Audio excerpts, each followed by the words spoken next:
CitrusTV News presents the Student Association Executive Debate.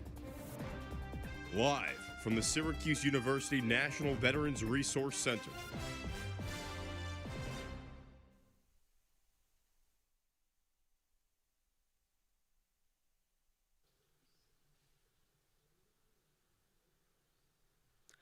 Good evening, everyone. Welcome to the Student Association at SU and SUNY ESF's Executive Debate in partnership with CitrusTV. I would first like to acknowledge with respect the Onondaga Nation, firekeepers of the Haudenosaunee, the indigenous people on whose ancestral land Syracuse University now stands. My name is Otto Sutton, and I am the chair of the Student Association Board of Elections. Thank you all for joining us tonight to hear directly from the candidates about their visions for student life at our university. I want to thank CitrusTV for the continued partnership in hosting this debate annually, our support in student engagement, and Lombard and all the members of the Board of Elections and Student Association for all the time and effort they've put into making this event a success. Without them, none of this would be possible. Before we begin, please note that in the event of an emergency, the exits can be found in the back of the auditorium and on the signs located under the exit signs. Thank you, and I hope you do enjoy tonight's presentation. Debate here on Citrus TV and the Orange Television Network. Good evening. I'm Citrus TV's Benjamin Schiller. And I'm Citrus TV's Ericka Love. Today we're going to hear from people who want to represent you. We'll hear from all of our candidates about why they feel they are the best fit for the next year through questions submitted by students. And we've been covering the association leading up to this debate. Our beat reporter, Elijah Brown, has been at those meetings every Monday night, bringing you the latest. Before we see our presidential candidate, we'll first start with our Comptroller candidate. Alexis Leach is the only candidate for Comptroller this year. She is a sophomore majoring in business analytics and general accounting, and she is from Plymouth, New Hampshire. Alexis, you have 2 minutes for your opening statement. Thank you.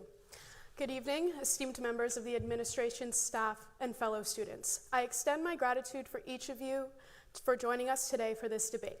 My name is Alexis Leach. It is with both humility and excitement to introduce myself as a newcomer to the Student Association. I am pursuing a double major in business analytics and general accounting. As I stand before you today, I do so with a deep sense of purpose and dedication as I offer myself for the position of Comptroller. I want to outline a vision for financial governance within our association underscored by the principles of transparency, consistency, and efficiency in all financial matters. I must acknowledge my relative lack of experience within our student association.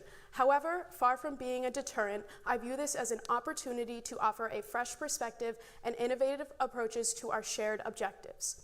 Rest assured, my commitment to this role knows no bounds. I am fully prepared to immerse myself in the responsibilities of Comptroller, dedicating myself to the intricacies of financial management and seeking guidance from our diverse community of advisors, members, administrators, and fellow students.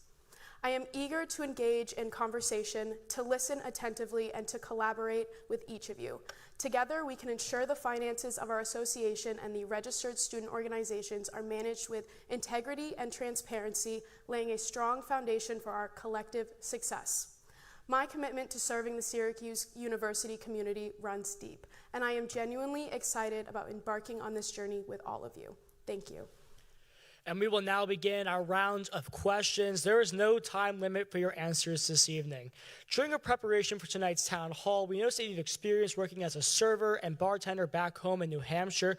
You also said that you began volunteering with the Food Recovery Network at SU, which donates leftover food for impoverished residents and the homeless.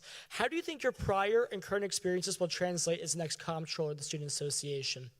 Yes, absolutely. So I'd like to begin by telling you all that I began my college journey at age 20. I am a 22-year-old sophomore, so I have a lot of experience before I made it to college. My first job was at a hospital during our COVID efforts. I was the switchboard operator, so I was the face and the voice of the hospital. It was a very small town, so I engaged with many people that I knew, and I realized the importance of privacy. In this role, I also managed finances. I was able to make patient payments as well as check patients into appointments. I was a big contender in our COVID effort. I created COVID vials. I labeled and made all of those, as well as scheduling every appointment that came through our hospital. And next, I began my journey in serving, where I work in a very high stakes restaurant in New Hampshire. So I began at an Italian restaurant and moved to a burger restaurant, but they are under the same people. And in this role, I was entrusted with a lot. I was able to do financial management in my boss's business. She entrusted me with the backlogs of the finances and putting those into play, like writing them down, as well as my commitment to serving customers. I viewed it as more of a way to communicate with people, and I was able to efficiently lead and use my knowledge of finances in that aspect as well. I've been financially independent since 18, so I know how to manage finances in my best abilities, and I think that will transfer well because of the knowledge that I've had before. And Alexis, what do you say to students who ask you why I should care about the Comptroller role or the Student Association at large? Absolutely. The Comptroller role to me is the backbone of this organization. Without the Comptroller, we would not run. In my time researching this role, I have spoken to many people, including our current Comptroller, Assistant Comptroller, and members of the Finance Board. I believe that this is an important role because we need to see change, and we have to do that in our finances. And you haven't held any previous positions within the Student Association. How can voters be ensured that you know how the Student Association works and how the money works on this campus? Yes, absolutely. I will begin by saying that I am staying here this summer, and that will be working towards my efforts as Comptroller, learning the intricacies of the financial code. I have gone over it many times. I can't say that I am fluent in it yet, but there's going to be a lot of effort that is dedicated towards my involvement in this role. I want to hear from board members of finance, assembly, and every administrator and staff possible to ensure that I am being diligent in this role. I want to hear constructive criticism. I want to hear people's issues, and I want to be able to fix them as well. And as an allocator for the funds of student organizations, how will you ensure that all organizations have their voices heard? I will be sitting down and meeting. I know that Ericka and Reed have a lot surrounding that, especially during town halls. Being able to hear all student voices is very important to me because I know that I am in their position currently. CitrusTV has spoken with students in various clubs around campus. Some students have complained about the amount of money their clubs receive to function on campus. What is your plan to make sure each RSO is satisfied with the amount of money they are requesting? I plan on doing this by allowing RSOs to voice their grievances with the Finance Board as well as myself.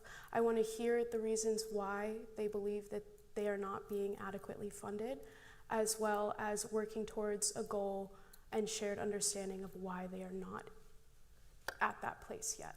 I also want to look into the reasons why they are not receiving as much funding and how they can work towards the betterment of that, especially in the tier system, putting on these, putting on events such as what these organizations are trying to put on. And can you talk about how you're going to make sure these clubs, or you're allocating the money responsibly to these clubs?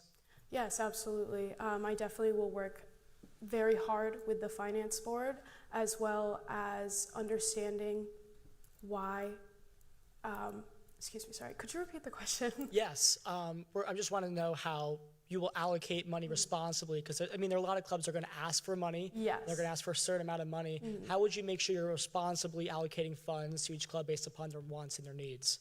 Yes, absolutely. So I plan on allocating funds in a way of seniority as well as people who are consistently putting on events that are a success.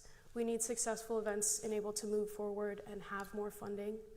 And I would hope that I can educate RSOs as well as myself in that aspect. And do you have any current concerns with the current fiscal codes, and do you have any plans to make adjustments to the current fiscal codes from the past comptroller? Yes. So currently, the current association has worked towards the language of the financial codes being more accessible. I believe that they made this an extremely graspable document, especially coming from someone who has read it for the first time. So my only issue right now is that I would like to open up a discussion between administration, association members, and students about items such as Article C, Section 4D. There shall be no allocated funding for student travel.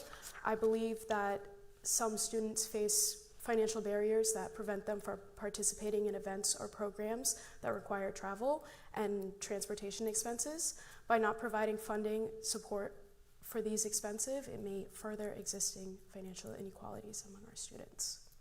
For the past few years, this position of comptroller for the Student Association has been uncontested. Why do you think that is? I think it's a very thankless position. There is no face to it. You don't see the comptroller as much as you see the president and vice president. I think it's a role that is not well informed to the public.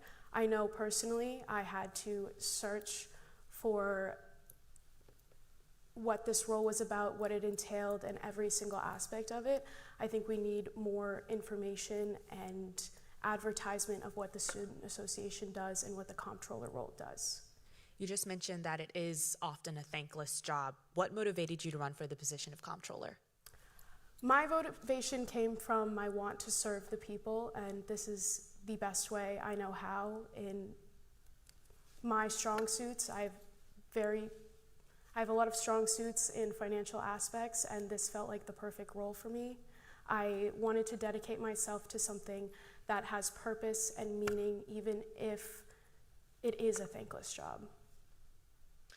In your view, what should the relationship between the Finance Board and Comptroller and the Office of Student Engagement look like? Do you have any concerns with the dynamic between these two offices currently?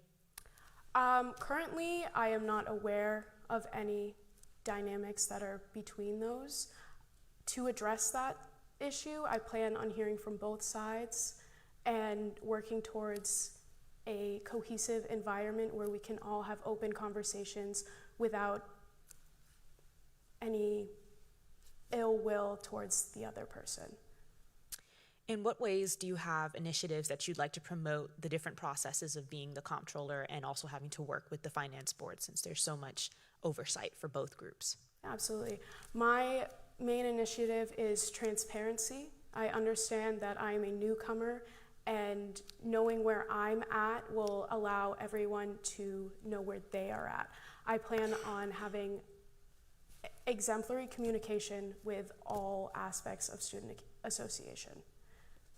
And let's kind of dive deeper into your relationship with these student organizations. If you were elected comptroller, how do you plan on reaching out and being resources to these student organizations on campus? Yeah, absolutely. I plan on having very many office hours. I plan on sitting down and actually taking notes, listening, and seeing how I can best fit the needs of the people on campus, as well as showing up, being consistent. That is my main thing. In Whitman, they preach to us efficiency and effectiveness, and that's my goal. I want to make this association work well. I want it to work smoothly. I want it to work with as little error as possible.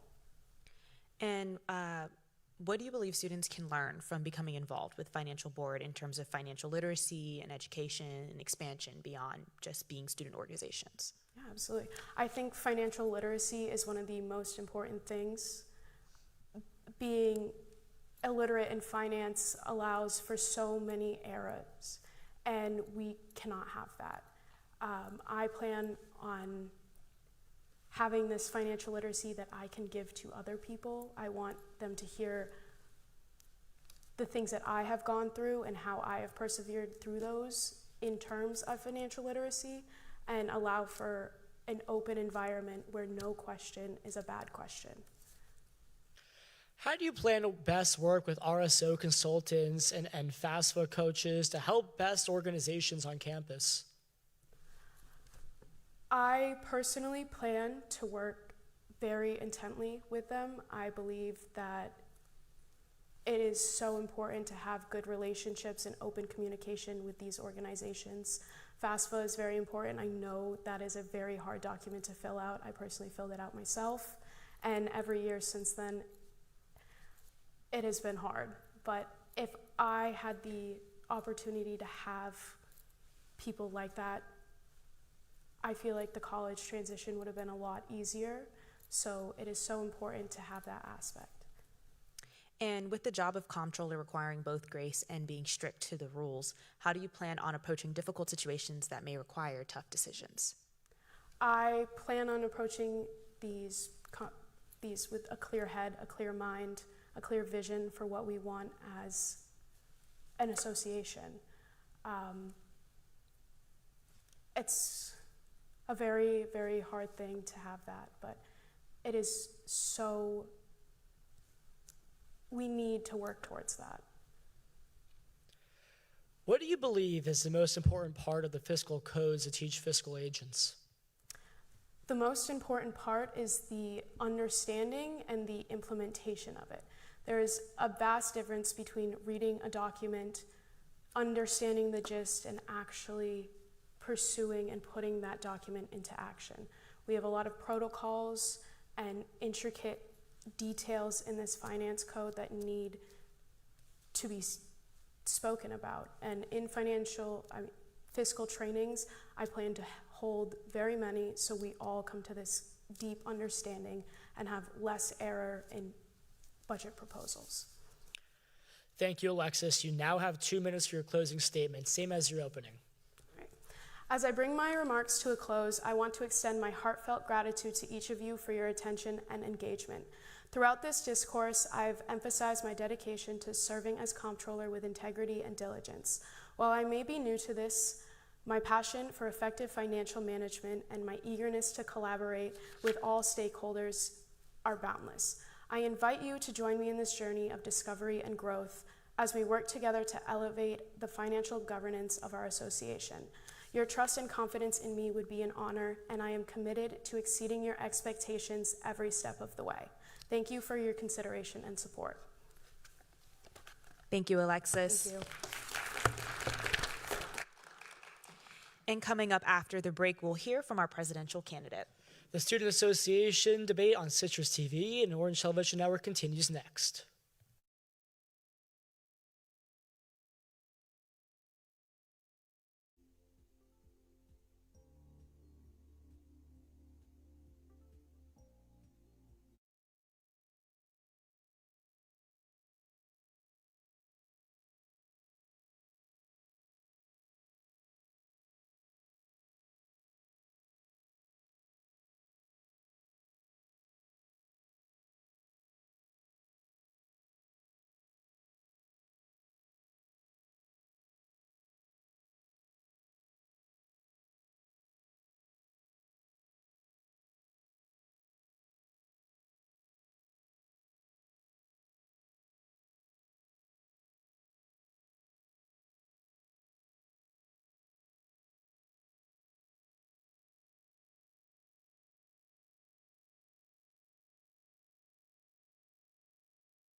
You're watching the Student Association Executive Debate presented by CitrusTV.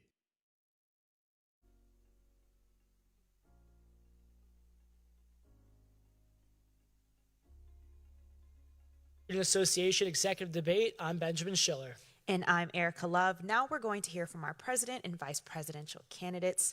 Herman Nolivos is a sophomore studying political science and public relations. He is from Caracas, Venezuela, and currently lives in Florida. He has previously served as the first-year Assembly representative and currently serves as the vice president of Community and Government Affairs and serves on the University Senate. And Reed Granger is the vice presidential candidate along with Herman. She is a sophomore studying political science and photography from Dallas, Texas. She has served as a Newhouse Assembly member and currently serves as chief and staff. Herman and Reed, you have 2 minutes for your opening statements. Thank you.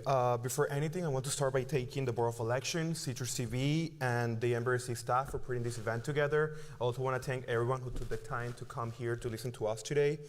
Coming to this debate, trying to put our ideas into a brief 2-minute statement was quite a challenge. However, we're here today not just because we're clearly the only ones who dared to and wanted the job, but also because we firmly believe that we're the best and most qualified candidates to lead the Student Association. Our ticket name is Listen, Learn, and Lead. This encapsulates our commitment to prioritizing the needs and voices of every member of our community. We pledge to listen attentively, learn from diverse perspectives, and lead with integrity and compassion. Reed and I bring a unique blend of experiences, passion for advocacy, and unwavering dedication to addressing the lack of commitment for minority students in our campus. And both Herman and I, coming from diverse backgrounds, find ourselves united by a shared goal: to amplify the voices of those students that are often overlooked and to build a more inclusive and equitable Orange experience. From the moment that Herman and I joined Student Association, we've upheld a strong commitment to uplift every student's voice. Whether it was organizing groundbreaking events like the first ever Calentón Music Fest or facilitating crucial discussions within the Student Association, our goal from day one has been to listen to student voices and address their concerns. That is how we can cultivate a sense of belonging among every member of the Orange family.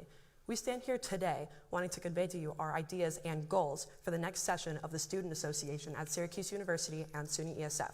Simultaneously, in line with our ticket name, we'd like to listen, whether it be through hosting town halls or going to RSS meetings through initiatives such as Student Association on Tour. We'd like to learn from what students have to say with events such as this town hall itself. Leadership includes inspiring people to join the drive for positive change, and we would like to ensure that students on campus understand that that is why we are here today. Thank you. We will now begin our round of questions. Since this is a single ticket election, you both will be allowed to speak as long as you choose. Let's get started. Now, Herman, we've come to understand that during the days leading up to tonight's debate, you were not on campus or even in the Syracuse area. How can we be sure of your commitment to SU and the Student Association? Well, first and foremost, I've been working with Student Association since my first day on campus. I was actually student government president in high school. The fact that I was not here this week was because of a medical emergency after spring break. I had to have an emergency surgery past week. I actually arrived to Syracuse this morning. It was quite a challenge trying to put this debate together while me being back in Florida, but health is always the first thing, and I mean, you can see my resume and everything I've done in this campus, that I'm really committed to everyone and the people we represent. And now that your position is also uncontested, how do we know that you're the right candidate for it? I mean, first of all, me even coming from Venezuela and being a political refugee, I'm really passionate about democracy, being us the only ones here and having almost every single position uncontested in this election. It doesn't represent the democracy principles that we're supposed to have in an organization. I strongly believe that we're the best candidates at the end of the day because both of us have worked and have the experience necessary to bring this organization. This student government and managing student government comes from a big part of experience and knowing how the organization works. There's so many different parts that comes together into an organization and different boards and different areas, and both of us have worked a little bit with almost every single area in the student association, and I feel both of us, we kind of complement each other in the stuff that we need. Reed was also the chief of staff, so that builds a lot. Also, I'm not only talking about a student association, I'm talking about as a regular active member and leader in Syracuse University as a whole. Currently, I'm the president of Las Naranjas Spanish Club. I also a positive leadership scholar with a full tuition scholarship because of my leadership background and experiences. So again, I strongly believe we're the best candidates for this position. Let's talk about the Student Association. What are some things you believe the previous session did well, and what do you think are some things you hope to improve upon? I can talk about that. So in my experience as a new House Assembly member, I was on the Engagement and Outreach Committee, and this current session that we're in right now, the 67th, I am the Chief of Staff. I have seen the ways that the Assembly and committees work and don't work, and what works for Cabinet and what may not. Something that Armand and I want to bring to the table and have been slowly working on has been Student Association on Tour, as I mentioned in the opening statement. We'd like to be able to go to registered student organizations and let them know what every branch of Student Association can do. Making sure that RSOs understand what Student Association can do for them and how we are a resource is an imperative, and there hasn't been enough transparency and awareness about this organization, and one of our main goals has been to improve that relationship, absolutely. And to touch on a couple of things that I like about the Student Association at the moment, there's initiatives such as the grocery trolleys, making sure that students have access to food whenever they're unable to. Do you have anything else? Yes, I want to add on that. So both of us are double majors in Maxwell and Newhouse. So that little Newhouse part of both of us really cares about the communication and the transparency of the organization and the culture of the inside organization, as internally with our members, but also externally with the community and the people we represent. We feel that some of the stuff that have been working well is, and I feel that's the biggest problem of this organization, is that students doesn't know who we are, doesn't know what we do, and they don't know how impactful we can, like how much impact we can have in their life. And that's something that we want to come and change. That's something that we want to make sure that our social media is active. We want to make sure that students actually knows the events we're doing, how can they come, and any other aspects about it. Talking about a little bit of the good stuff we're working, Jasmine, we're currently both of us work on the leadership of Jasmine and Will, the current president and vice president, who have been great mentors for both of us. We have been able to accomplish a bunch of amazing stuff.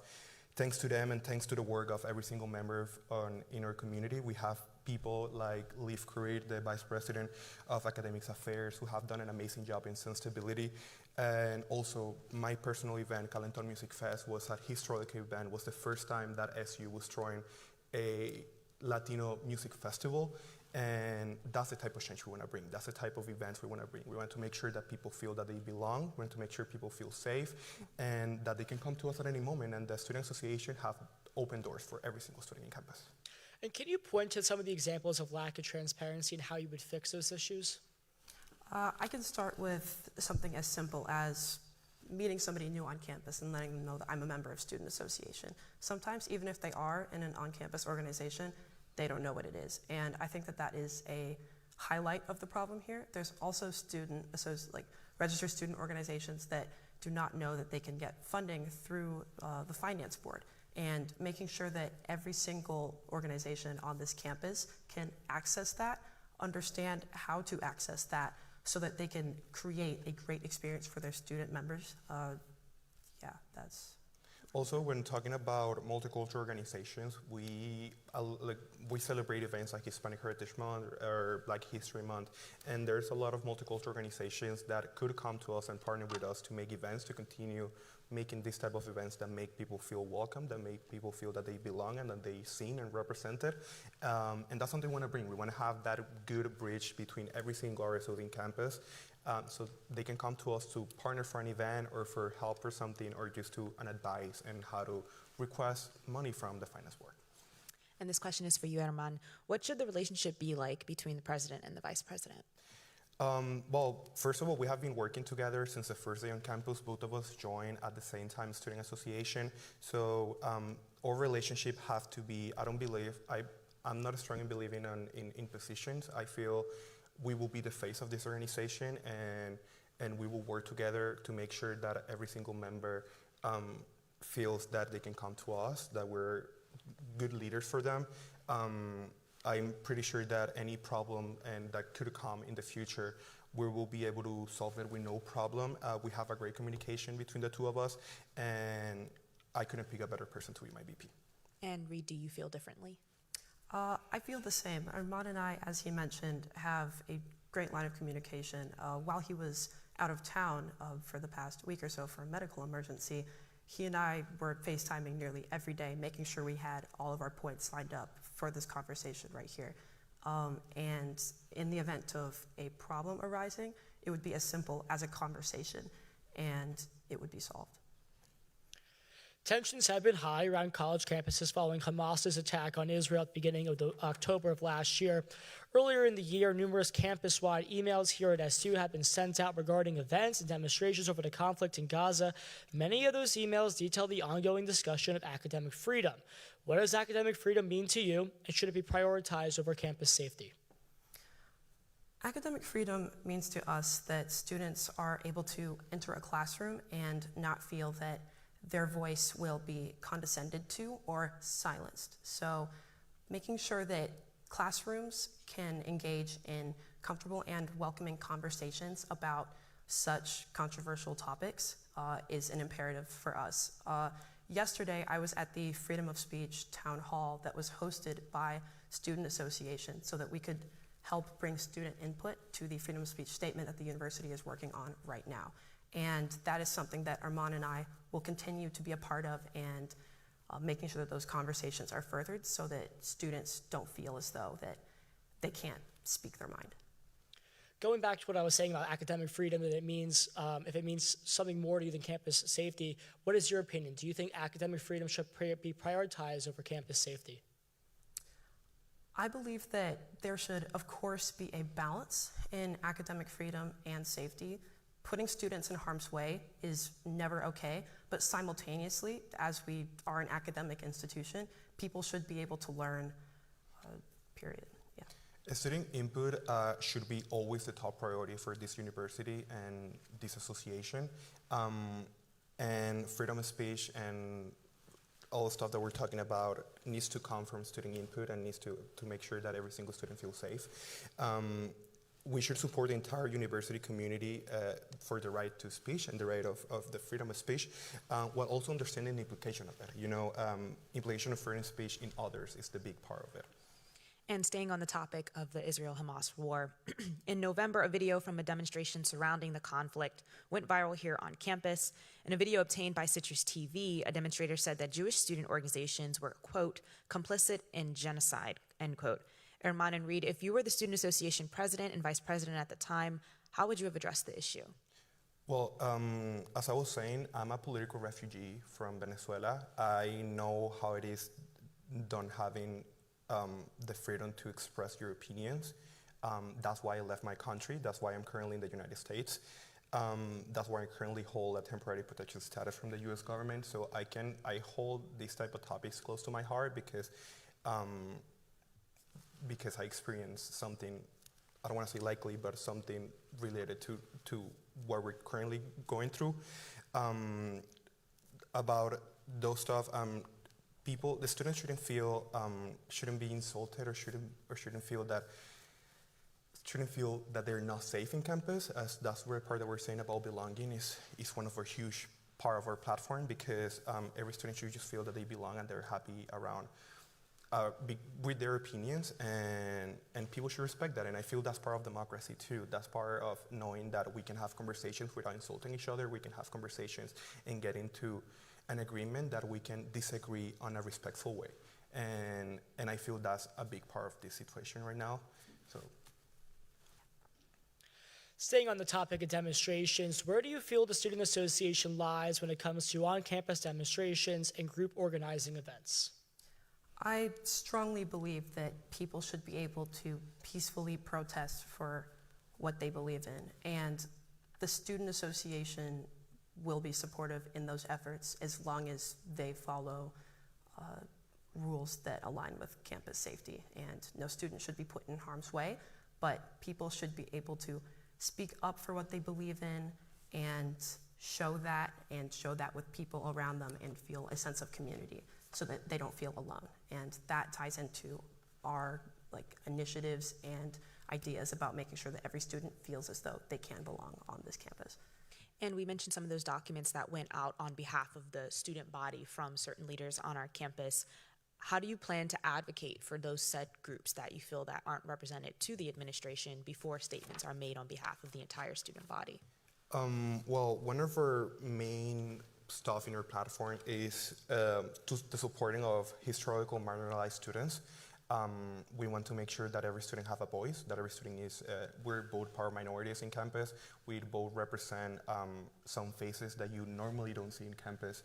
And I feel that's a big part of it. As we were saying, going back with the belonging, and people should feel that they have the right to express their opinion, but everything has to come down to respect. And making sure that we can facilitate those conversations as well and aid in statements that are being put out and making sure that they can be well received, also still maintaining the point that they're trying to get across. How do you specifically hope to give students that voice? Here, do you want to answer? Yes, for sure. So, as we were saying, we have been working on several initiatives. Like, we're currently, both of us, the leaders of Student Association on Tour, which is an initiative brought by Adriana Lobo a couple of years ago. Adriana Lobo wasn't even, I was not even in this school when she was here, but she's also Posse Leadership Scholar, so I was able to meet her and talk about her goals in Student Association. She was a great mentor for the current president, Will, and she had this idea of bringing Student Association on Tour, and this is something that I wanted to continue and wanted to bring and actually make it happen, because again, there's no way that this organization can work without student input, and if we don't know, and if people doesn't come to us and understand that we have an open door policy for them to come and tell us their situations, we cannot be sitting in a room with administrators telling them our problems, because it's not just about the two of us, it's about 20,000 students. And last week, the Graduate Student Union reached a tentative contract with SU, including increases to health care and stipends. How will you continue to work with the Graduate Student Union in the future? So we will continue to express support for the Graduate Student Organization and Graduate Student Union, and we congratulate them on their first contract that was signed a couple of days ago, and making sure that we can continue that relationship and making sure that we always have a representative of the grad students in our meetings, as we have a graduate student liaison seat, making sure that that voice is present. Although we are the undergraduate student government, we want to account for as many voices as we can, and that is why they have a place in our conversations and in our meetings. Earlier this month, the Daily Orange published an article saying that SU food workers have begun the process of unionization. Where do you stand on this issue? We support them. I don't think there's a lot more to say than that. We support every single way that people should have the right. And this is just a way for them to do. I had the opportunity to talk to some of them, and we understand the conditions that they work on, and there's nothing we can say more than we support them, and we're here for whatever they need. SU released their new on-campus housing plan, which included the demolition of both Marion and Kimmel Hall. Do you plan to work with the university on student housing? If so, how? I mean, it's not a secret that housing is a big problem for every single student. Both of us being currently sophomore, we were part of one of the biggest class in the last couple of years. I didn't have the option to choose where to live. It was more about where I was placed to, and that's a huge problem. Currently being a South Campus resident, there's a lot of internal stuff that is not going right. As I currently live there, not only, I'm not even gonna go into transportation, but some of them, for example, we have even spiders in every single corner in those apartments. We have buses not getting on time. We have kids missing class, and we support the renovation of some of these dorms because we've all been on these dorms and we know that they have been quiet for a long time in Syracuse. So, you know, it's just an advancement for the new students to come, and I hope this make people excited to come here, and I hope that the following generation of students have a better experience with housing. Absolutely, and aiding and ensuring that student housing is safe and healthy, and making sure students can get to class easily, as Ramon was mentioning, is a problem for every South Campus resident, frankly.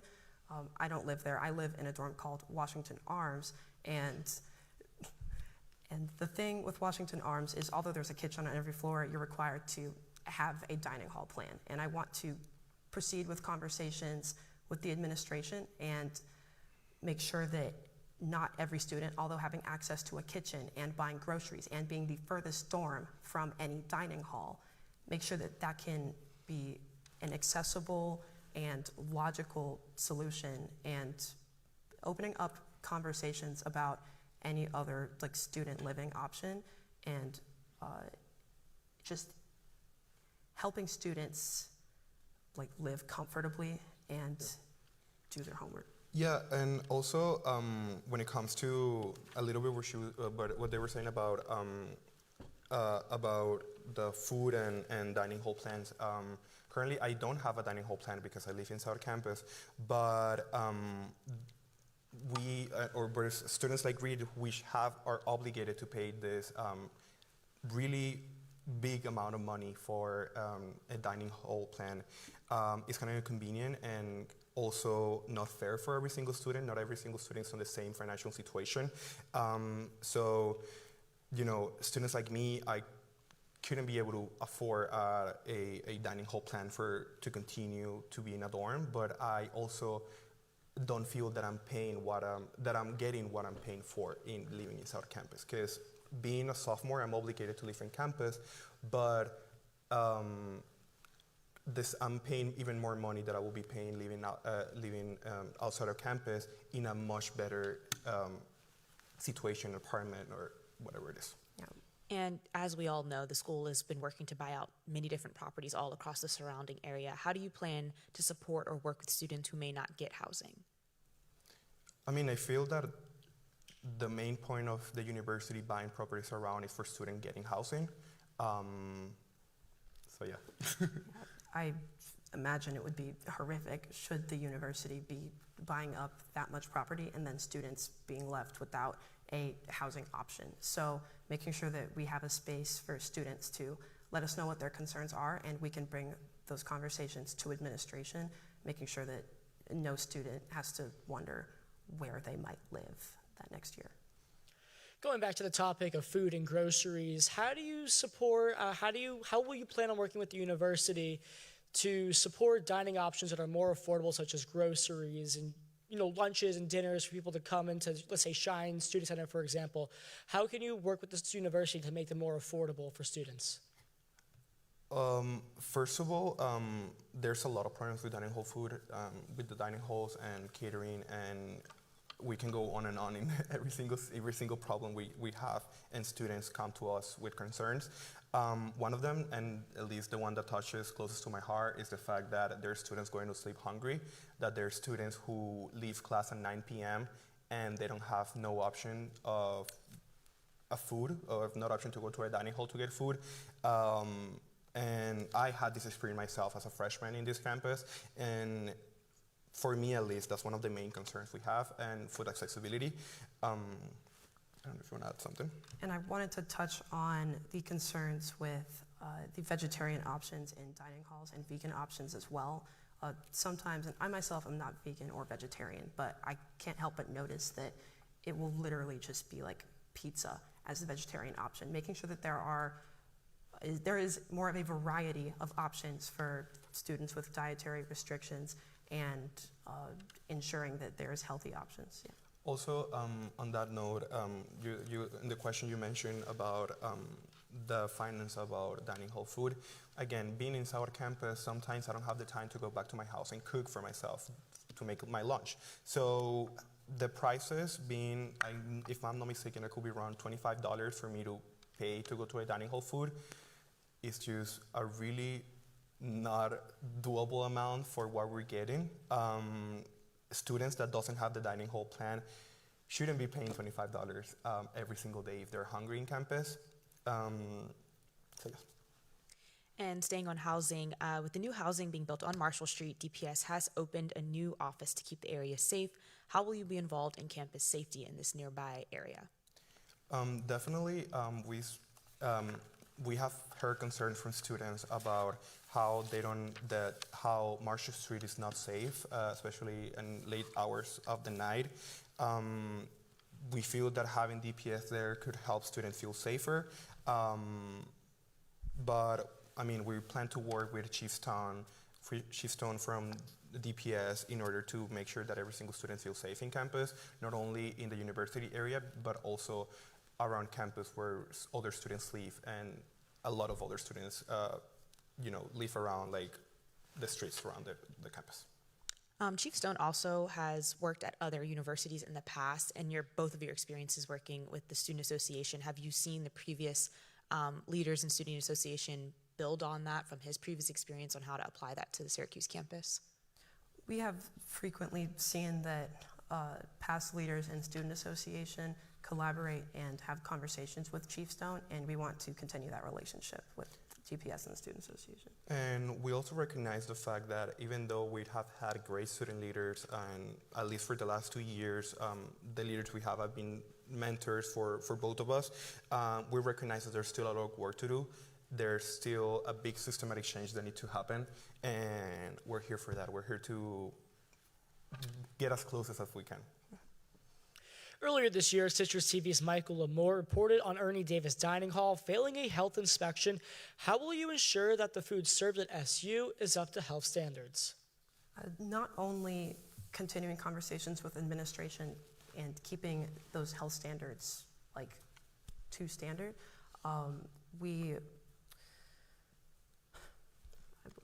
Dining hall foods, that's one of all of those problems. I feel you can ask anyone in this campus if they have eaten a raw chicken. I feel that's like a common and a canon event that happened to everyone. And again, it's not only about the hours, it's not about the prices, it's about almost every detail about dining halls that is definitely a problem for students. And again, we want to hear their concerns. There's currently, the current Comptroller and the Finance Board have worked towards getting input from catering, and the current administration working getting input from students in dining hall food. Students need to know about how we get the input in order for us to bring this conversation to the table, because we cannot go to an administration and say, this is a problem, we don't have, this problem happened to this person this day at this time, and that's why everything starts with communication in order to start a better future in every single detail. Last year, the Student Association worked with SU to commit to new goals of sustainability, which include going carbon neutral by 2032. How will you work with SU and hold them accountable to ensure that these goals are met? So our Vice President of University Affairs and Student Association, Liv Carreri, was very fundamental in a lot of those moves, and she has had a lot of those conversations, and I have worked with her closely, being Chief of Staff and her being a member of Cabinet, and she has talked to me multiple times about what she has done to make sure that the university is held accountable for those goals. And on the end of what students can do in that aspect is we have the Sustainability Committee, which is a branch of Student Association. We have the new Green Innovation Competition, which allows students to just compete and share ideas and make sure that the university is aware that students do care about meeting those net zero goals. And just to add on there, we also have amazing students like current chair of community and government affairs that have worked closely with me, Eden Gardner. With Liv Curry, they came out with this green purchasing guide for every single RSO in campus. So every time we're making an event, we're making sure that we're not buying single-use plastics or just a sustainable way of making events. But again, this not only goes to the school, this not only goes to the student association. I feel this is a conjoined effort for every single student in campus in order to meet these goals. Earlier this semester, the Student Association backed a push for more textbook affordability. The price of undergraduate attendance without aid here at SU for those living on campus is now in the ballpark of $80,000 to $85,000. What will you do to fight for affordability of the college as president and vice president?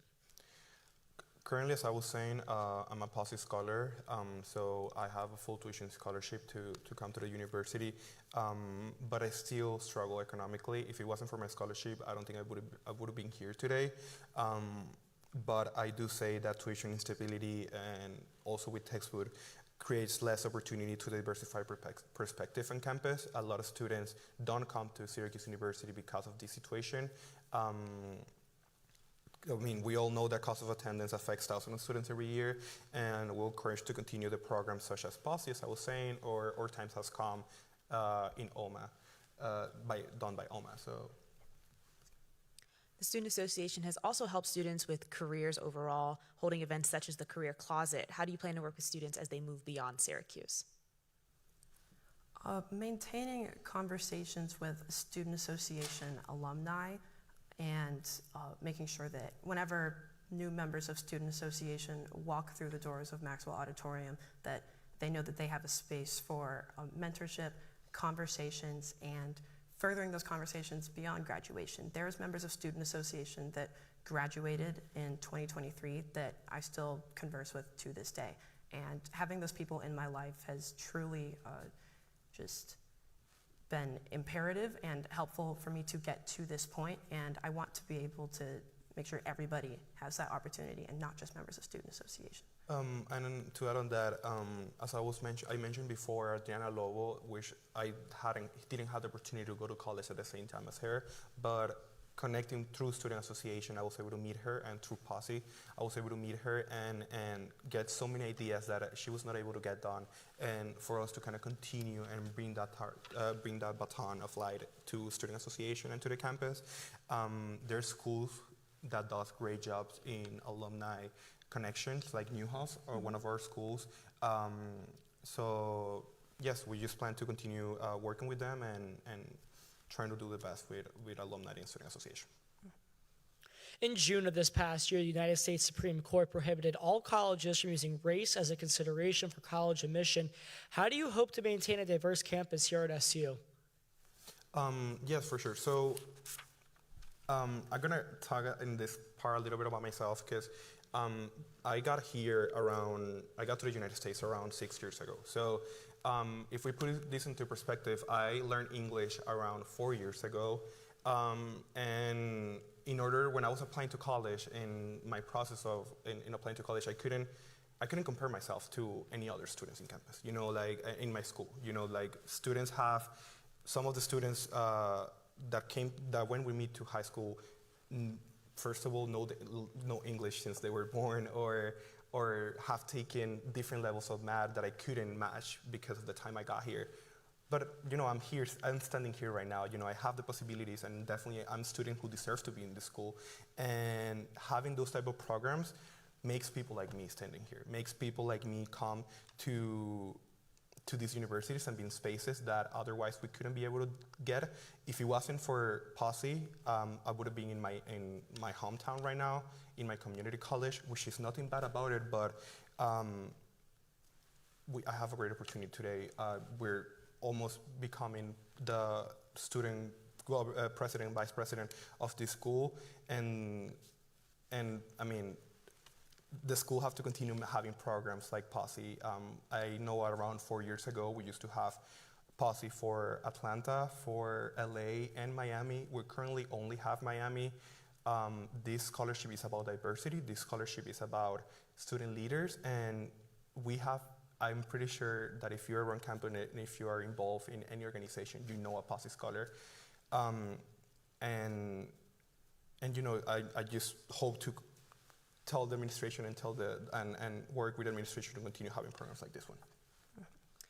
And speaking of relationships on campus, the Student Association has put on numerous events such as Donuts with the Dean to help with student-dean relationships. How else do you plan to improve these relationships? Events like Donuts with the Dean are actually happening this week, and making sure that students are not only meeting with like the deans of their colleges, but we can create spaces for students to meet with professors as well. And not every student in every college gets to meet every single professor, and they might not know what conversations or opportunities they're missing out on. So opening up spaces like this and aiding in that will allow students more opportunities and to feel more comfortable in their major and area of study. Yes, currently for this year, Latina Heritage Month, I'm gonna be co-sharing the event with Brianna Nieves from OLNA.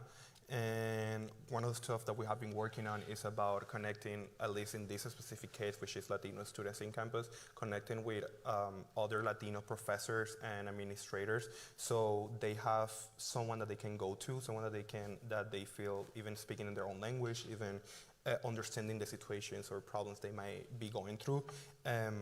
So again, events like this is just like a little initiative that I'm sure will build into a bigger stuff, and we're going to continue working towards that.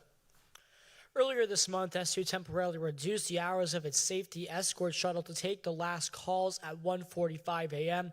Instead of the usual 6 a.m. call, the app said the reduced hours was due to staffing issues. How do you plan to ensure students have safe transportation on campus at all hours? Continuing conversations to make sure that those hours can be extended or upheld to what they used to be, and making sure that those positions are well staffed is imperative. So many students are studying late at night. Some people might be at Byrd Library, but they live on South Campus. They might have a test in a couple days. They need to be able to get those hours in where they are comfortable. So ensuring that students can travel safely makes sure that their academic experience on campus is as best as it can be. And making sure that we, like I said, continue those conversations and hopefully implement initiatives that eliminate students having to unsafely travel to and from South Campus or wherever they may live on campus is imperative. To add on that, while transportation options like buses and trolleys are available currently, I feel the key issue lies in their reliability and efficiency. Students need to be able to trust that their service will operate smoothly and be punctual, and I feel that's like one of the main stuff we want to fight for. And moving back to student association overall, what do you feel like is the biggest flaw of the student association currently, and how do you hope to improve on it? Personally, I want to say communications. I feel the biggest problem with this organization is that student doesn't know that we even exist. We are a resource for every single student in campus, and that's something that every single student should know. Currently, going to communications, we feel that we want to add a PR director, a director of public relations into our cabinet, because we feel we need to start having some more outreach to not only the local news stations like CitrusTV and the magazines and newspapers working around campus, but also to make students know that the stuff that we're doing every single month, because there's amazing students working every single day to put events together and put initiatives together, but nothing will be able to get done and be successful if there's not a good turnout, and that comes from communications. Coming up after the break, our lightning round. Stay with us.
You're watching the Student Association Executive Debate presented by CitrusTV.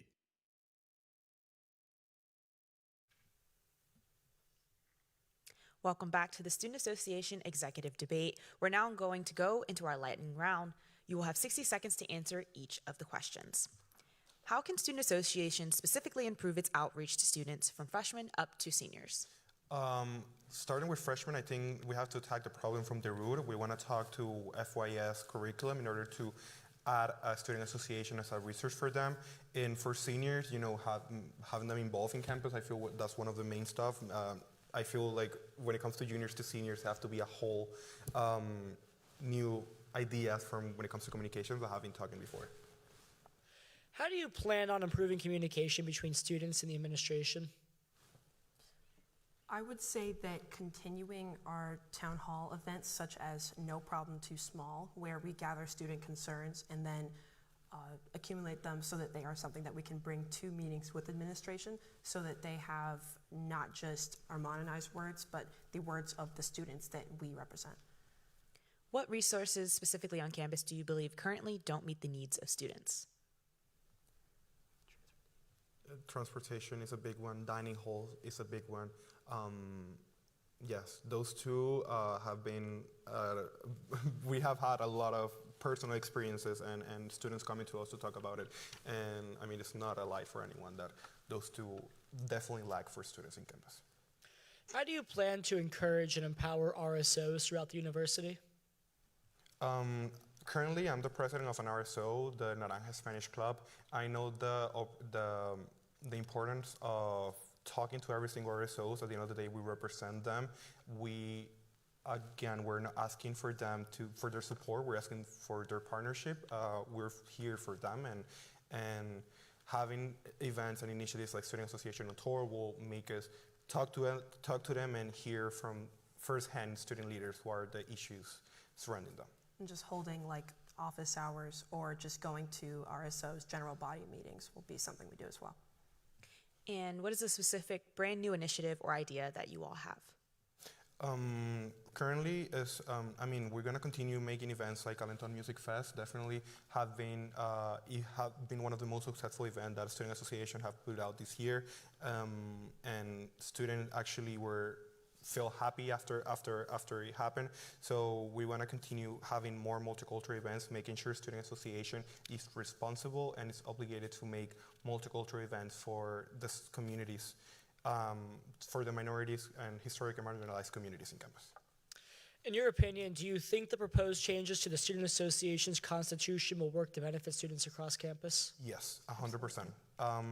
The main change that we want to do is the name.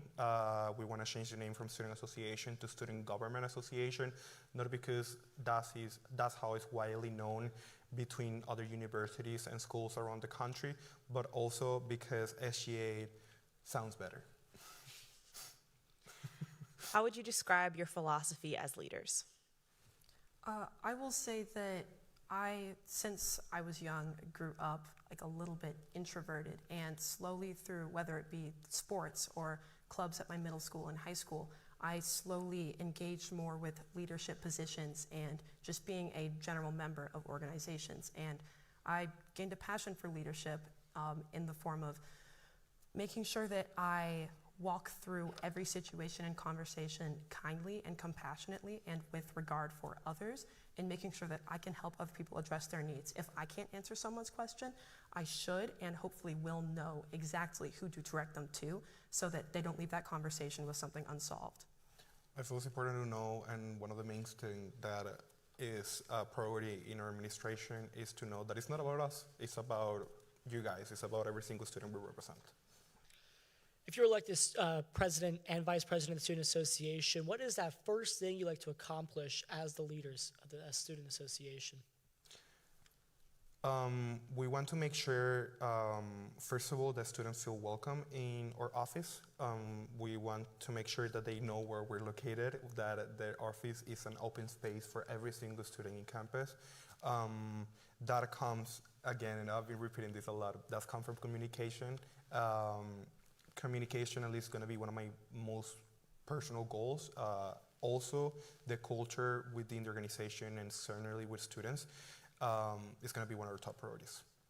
In your previous positions within the Student Association, what do you feel has been the most important accomplishment?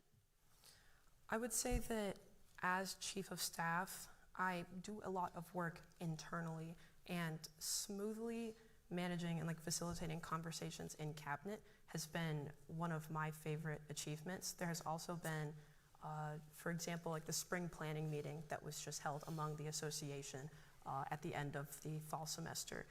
Continuing to make sure that the Student Association as a whole knows what is going on and operating smoothly, and making sure we know what's going to be on our calendar, and making sure that we know what initiatives that we intend to take on, and making sure that we have conversations where people can bring new initiatives to the table, whether that be a Student Association member or somebody from outside of the association, for sure. And if I can name two specific initiatives and stuff that we have done this year under Will and Jasmine, one of them will be the sexual assault prevention kits. I feel a lot of people felt that that administration in school should care about that, and that's something the Student Association is working towards. And the second one being everything related to sustainability. We have done great job and great advancement when it comes to this specific topic. How do you plan to work with members of the cabinet? I mean, we're required to hold interviews and select the people who that we want in our cabinet.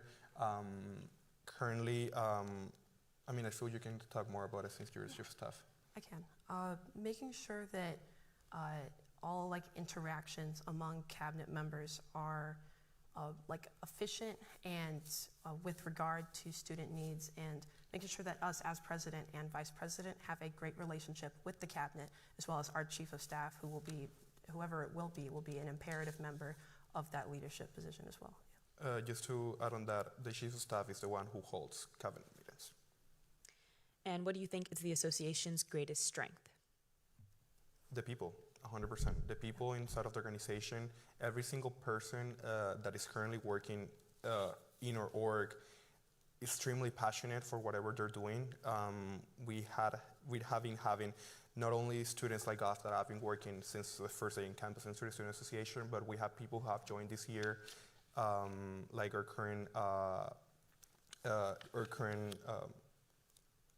Lucy, I forgot his position, but a student advocate, which he's a new person into the administration, into Student Association this year as a senior, but he have done an amazing job representing and on his job. So we want to continue doing stuff like that and having people like him. This question is for both of you. Why did you first decide to join the Student Association? Well, I was student government president in high school, so as I was saying before, I realized that being a political refugee, my life have always been impacted by the political situation surrounding me and how people of power have impacted my life. This is why I left my country. This is why I'm here. This is why I'm currently not able to vote in the United States in general elections. So I understand the immense power and responsibility a leader have, and I want to make a change. I wanted to be that voice for those who heard, like one day I was. And for myself, as a political science student, I've grown up very interested in politics and the way that people are elected to represent others, and I wanted to be able to engage with that myself, whether it be in taking advice from the politicians that I've worked for the past 2 years, or taking campaign advice from the campaigns I work for. Just implementing those interests has been such an imperative part of my experience on this campus, and that is why I was drawn to student government in the first place. And what will make you all unique leaders? I feel, for me at least, and well, both of us, as you were saying at the beginning, we come from diverse backgrounds. We both have really unique stories. We bring a perspective to the table that not everyone have. I have been through stuff in this country, and in order to get here in the position that I currently am, and I feel that's a unique part about myself and about the way that I lead and about the stuff that I'm passionate about. As a Black and queer student from Dallas, Texas, I have had a lot of experiences that maybe some others on Syracuse University's campus haven't. So to be able to offer representation to those people has been a beautiful opportunity for me, and I'd like to continue to pursue that for sure. How do you handle failure? That's a good question. Constructively, Yes, honestly, 100%. making sure that we pull from our mistakes and have conversations with not only each other, not only people also in student association, but students that maybe felt that we weren't able to support them in a moment. Making sure that we learn from those mistakes and continue on, because we do truly care about supporting the student body here at SU and SUNY ESF. We won't fail. What do you feel is SU's biggest issue, whether it's within your control or out of your control? Could you repeat the question? What do you feel is SU's biggest issue, whether within your control or out of your control within student association?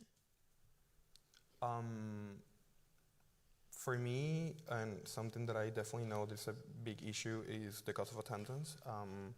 Not every student have the same opportunities financially, and I feel I feel that's something that is not a lot of our control, but it's something that we care, it's something that we understand is a problem for a lot of students in campus.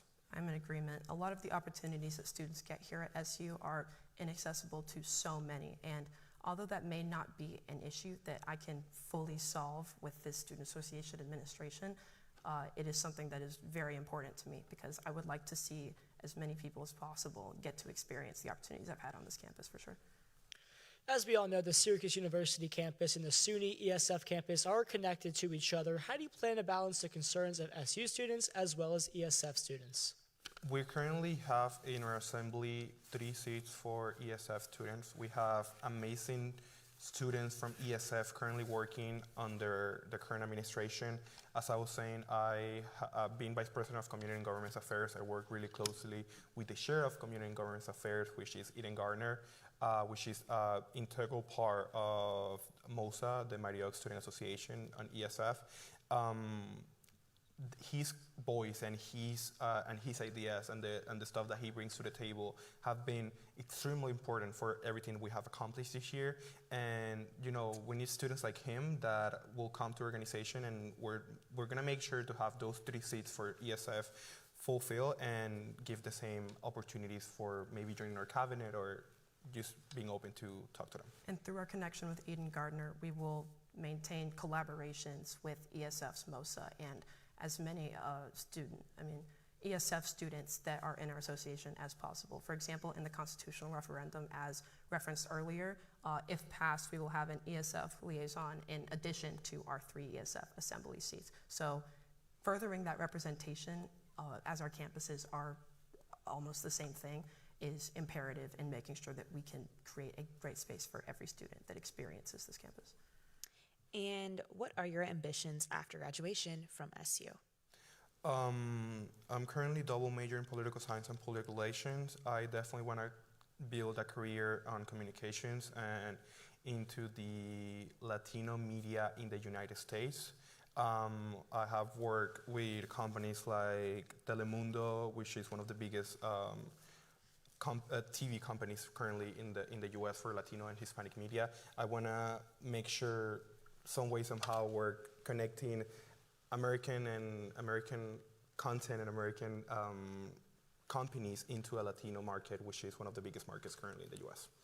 And for myself, I am a political science and photography major, and I want to go into political communications, whether that be working for like a media outlet, like a news channel or a newspaper, or working on the more official political side, which I have done before as an intern, and given me like a glimpse into what that life could look like. But as long as I'm holding a camera near a politician, I'm happy. Thank you, Herman and Reed. After the break, we'll hear our closing statements.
Association Executive Debate on Orange Television Network and Citrus TV. Herman and Reed, you have 2 minutes for your closing statements. Oh, thank you. So going back a little bit what I was saying about my history, 6 years ago, my family fled a tyrannical regime in Venezuela, seeking refuge in America. With nothing but my life packed into a single bag, I embarked to a journey to prove that the American dream, if alive, attainable, and within reach. And I can say today that I'm a proud living proof of it. I deeply understand the importance of democracy, representation, and advocacy. Standing before you today, representing the voices of students like me, and students like us, we are about to open a door to a array of new opportunities for our campus, and that is a testament of the resilience of that dream. I'm running for this position alongside Reed because we believe we have the experience and passion necessary to continue taking an Orange family to greatness. We're sure that student input is the only way the Student Association for Student Association to serve the needs and wants of the Orange family. So again, this campaign is about you guys, so remember to vote, listen, learn, and lead. And in order to lead effectively, you must know how to be led. I've aimed to practice that through positions I've held not only in Student Association, but in other places I've been in my life. I've aimed to walk with kindness and regard for others, and bringing those qualities to this leadership position is of my utmost concern. We have poured our hearts into this organization because we care deeply about its future. While past leaders have made significant strides, we recognize that there is much more to be done. We are committed to fighting for systemic change and to work with administration on collaborations toward a campus for all. We are not solely here to ask for your support, we ask for your partnership. Together, we will listen, learn, and lead a Syracuse University where every student thrives and truly feels valued. Thank you so much. Thank you.